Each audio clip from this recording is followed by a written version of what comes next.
Hi అండి, సెలవిడి చేశాను. Full వీడియోలో ఉందో చూడండి, బాగా వచ్చింది. తిని చెప్దాం ఎలా ఉందో.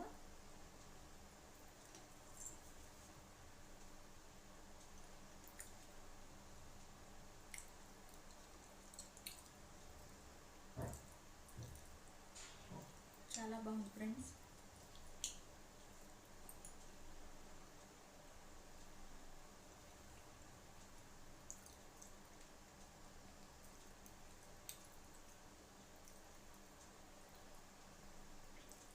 సర్వీల్లో ఎండు కొబ్బరి నెయ్యిలో ఫ్రై చేసేటట్టు ఇంకా బాగుంది.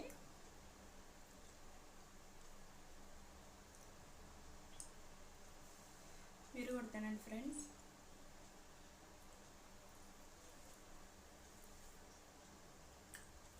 నిజంగా చాలా బాగుంది ఫ్రెండ్స్. Full video